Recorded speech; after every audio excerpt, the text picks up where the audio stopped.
I've seen others who really didn't have that talent or that ability, and they're among the most successful people today in the world because they never quit and they never gave up.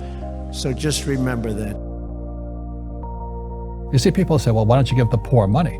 So the only problem with that is it just creates more poor people. Give a man a fish, he fishes for the day, or eats for the day. Yeah, you give a man a fish, you get a lot of people who want more fish, but you teach them to fish.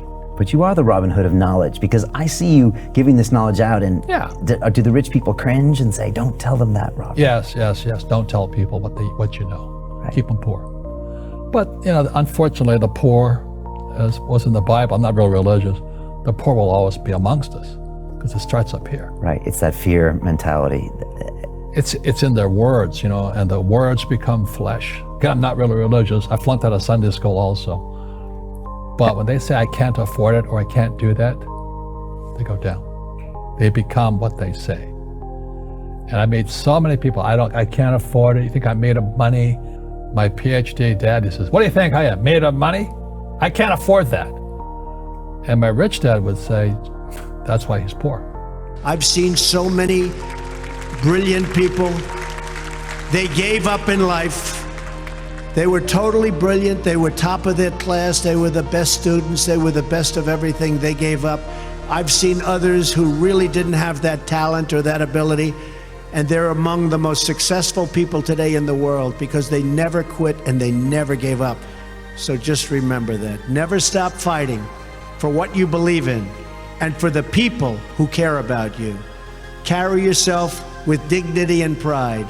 Demand the best from yourself, and be totally unafraid to challenge entrenched interests and failed power structures. Does that sound familiar, by the way? Poor people say, I can't afford it, I can't do that, I don't have time. Because it's an escape. It's an escape, you know what I mean? It's easy to say, I can't afford it. Oh, I'm too tired. Oh, I can't go to the gym. When you could go to the gym. No, I can't. Truth is, I'm just too lazy to go to the gym. And you play it safe and you don't introduce new risks into your life. And so I have job security. Right. And your rich dad used to say what instead of, I can't afford it? How can I afford it? How can I do that? What would it take? Or why should I do that? He says that a question opens the mind, a statement closes the mind. See, when you say, I can't afford it, your mind shuts down and you become what you say.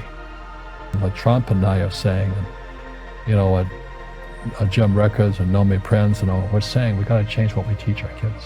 Right. Try to change that soul, that DNA, and introduce a real different mindset. Yeah. Well, they've got to teach them, as Einstein said, imagination is more important than knowledge. Yeah, but you got to have the basic knowledge of taxes, debt, financial statements, and all that. If you don't want to learn it, I can't help you. So my poor dad never wanted to learn what my rich dad was teaching me. What was that process, writing books with Donald Trump? Not one book, but 2 books. Right. And what did you learn from him as a man before he even became president? Well, there's no two Donald Trumps. What I mean by that is what you see on TV is what he is. He will not BS you. You know how a lot of politicians have 2 sides? Trump has one side, and it's the one that's present at that moment. So the thing I appreciated about him, I always knew where I stood. I didn't have to guess. He'd tell you up front. Right. Jim Rickards yesterday, he said, I know that guy. He's a kid that grew up in Queens. Yeah. He's a tough guy. Yeah. Very tough. And Queens was not too far from where I went to school in New York. Okay. And those guys are tough. But you're tough too. Yeah. We grew up tough, But to a lot of people, that's offensive.